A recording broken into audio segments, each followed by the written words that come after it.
आत्मा अनुभव ज्ञान। वस्तुओं का ज्ञान भी हो सकता है, लेकिन भय बाहर से होगा। हम वस्तुओं को चारों तरफ परिक्रमा कर सकते हैं, और मंदिर में तुम जाते हो तो परमात्मा की परिक्रमा कर लेते हो। भय परिक्रमा भी बाहर की होगी, इसलिए झूठी होगी। बाहर से हम कितना ही जान लें तो भी भीतर की कोई अनुभव उस जानकारी से ना होगा। जब तक कि हम किसी वस्तु को प्राण में प्रवेश न पा जाएं, तब तक हमारी जानकारी सतह की होगी। जैसे कोई सागर को जाए देखने और लहरों को देखकर लौट जाए। लहरें के नीचे छिपा है सागर, सागर और उसकी गहराई और उसके सारे खजाने। लहरें पर तो सिर्फ झाग हैं कलह की, संघर्ष की, युद्ध की।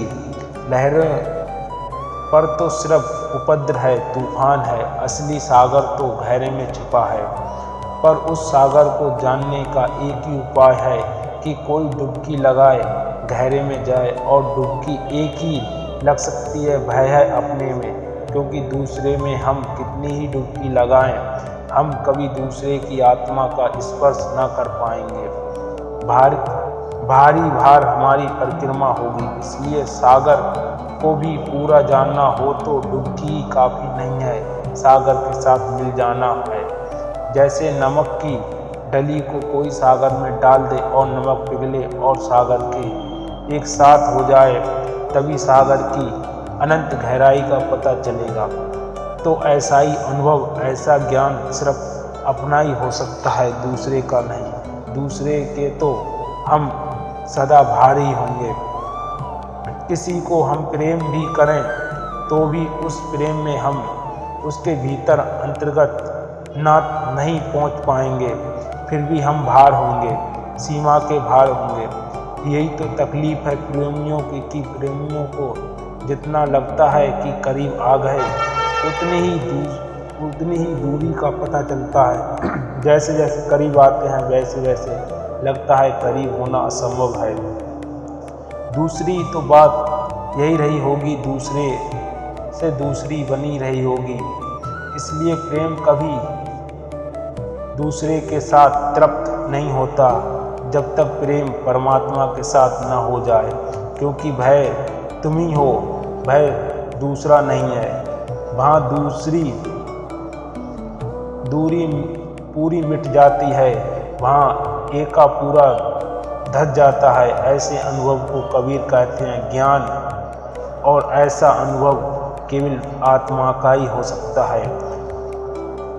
आत्मज्ञान एकमात्र ज्ञान है, शेष सब ज्ञान जानकारी है, इन्फॉर्मेशन है। ज्ञान तो वही है जो मैंने चखा है, और मैं यह अनुभव के बिना ना होगा। बहुत सी बातें हैं दूसरे बता सकते हैं, अनुभव की कोई ज़रूरत नहीं है। इस संसार के संबंध में हम जो भी जानते हैं वह दूसरे का बताया हुआ है। मनोवैज्ञानिक बताते हैं, विज्ञान हमारे हाथ में आ जाता है। भूगोलविद बताते हैं तो हम जान लेते हैं हिमालय कहाँ है, तिब्बत कहाँ है, जानकारी हो जाती है। संसार के संबंध में दूसरे के बताए हुए काम पर चल जाता है। अपने संबंध में किसी का बताया हुआ काम न चलेगा। अपने संबंध में जो भी दूसरा बताएगा वह झूठा ही होगा। तो तुमने जितना जान लिया हो उपनिषद से, वेद से, कुरान से, बाइबल से, संतों से, ज्ञानियों से, अपने संबंध में उस पर भरोसा मत करना, क्योंकि तुम पराये नहीं हो। तुम्हारे संबंध में कोई दूसरा बताए यह बात ही बड़ी बेहूदी है। तुम खुद अपने को भी जान सको, इससे ज़्यादा समर्था और क्या होगी। और तुम अपने को ही ना पहचान सको, इससे ज़्यादा अंधापन क्या होगा। और क्या तुम इतने अंधेरे में डूबे हुए हो, तुम्हारी संबंध में भी बताने का कोई और चाहिए और बताए कि तुम कौन हो। अगर इसकी ज़रूरत पड़ती है तो साफ है कि तुम्हें अपने का होने का कोई पता नहीं, और दूसरा यह पता कैसे दे सकता है, इसका कोई उपाय नहीं जब तक तुम ही अनुभव में ना उतर जाओ। गुरु इशारे कर सकता है कि कैसे तुम अपने में हो जाओ, तुम्हारे संबंध में कुछ बता नहीं सकता। तुम्हें लाकर खड़ा कर सकता है नदी के तट पर। पानी तो तुम्हें ही पीना पड़ेगा, और पानी पियोगे तभी तो प्यास बुझेगी। वह अनुभव है।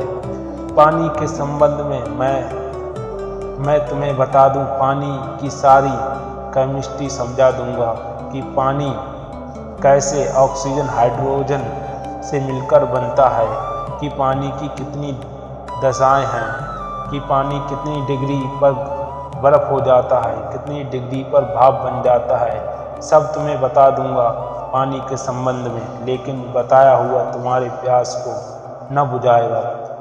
तुम्हारा कंठ जलता ही रहेगा। इतनी ही जानकारी होगी, कंठ से उतार भी लोगे भीतर तो भी कंठ की प्यास न बुझेगी। पानी के संबंध में कितना ही बता दूं, उससे प्यास का कोई संबंध नहीं जुड़ता।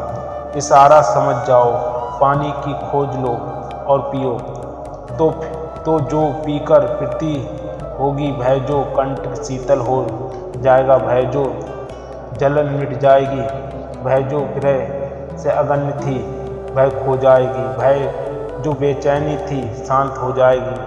तुम्हारे भीतर एक शांति है, एक तृप्ति है, एक संतोष का उदय होगा।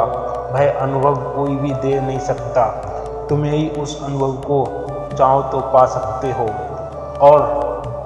और जब तक तुम्हें यही कोशिश की कि कोई और दे, तो तुम इसका भी कष्ट नहीं उतारना चाहते हो। पानी पियो, प्यास तुम्हारी है। मेरा पानी कैसे काम आएगा? तुम्हें अपना ही पानी खोजना पड़ेगा। इसलिए समस्त ज्ञानी कहते हैं कि अनुभव के अतिरिक्त और कोई ज्ञान नहीं। और अगर अनुभव के अतिरिक्त तुमने कुछ ज्ञान इकट्ठा कर लिया, तो जितनी जल्दी हो सके उससे छुटकारा पा लेना। जितनी देर वह बोझ तुम्हारे सिर पर रहेगा, उतनी देर तक तुम सरोवर की तलाश में ना निकलोगे, क्योंकि तुम धोखे में हो। तुम सोचोगे बिना जाने तुमने ज्ञान ही ले लिया, बिना पिए तुमने पी लिया, बिना पाए तुमने पा लिया। वह संभव नहीं है। कबीर कहते हैं, खिलखिलाती की है नाही देखा देखी बात। कितना लिखा पढ़ा है, कितना ज्ञान संबंध में, और बहुत से लोग उस लिखे को ही पकड़ कर बैठे गए। कबीर जहाँ थे काशी में, वहाँ तो पंडितों का जमात था। चारों तरफ बेई लोग थे जो सोचते हैं लिखा लिखी के ही हैं बात, और वे जो वेद हैं, उपनिषद हैं, शास्त्रों के ज्ञाता थे। वे कबीर को अज्ञानी समझते थे। कबीर एक अर्थ में अज्ञानी हैं और पंडित ज्ञानी हैं। तो कबीर अज्ञानी है, लेकिन पंडित का ज्ञान क्या है? बातें करेगा आत्मा की, अमरता की।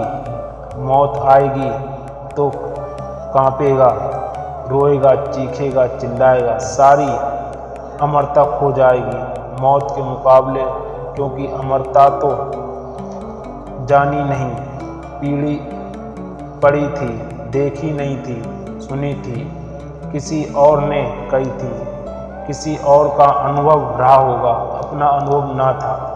जीवन की कसौटी में तुम तभी पूरे उतरोगे जब तुम्हारे पास अपने अनुभव का सोना हो, अन्यथा दूसरे के अनुभव का सोना तुम्हारे हाथ में आते ही पत्थर मिट्टी हो जाता है। जीवन की कसौटी पर ना उतरेगा, भला तर्क की कसौटी पर उतर जाए, भला विश्वविद्यालय तुम्हें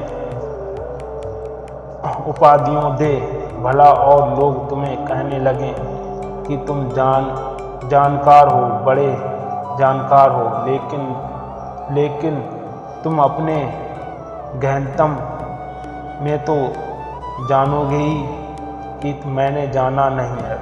वहाँ तो दिया बुझा है, अभी ज्योति का प्रविष्ट नहीं हुई।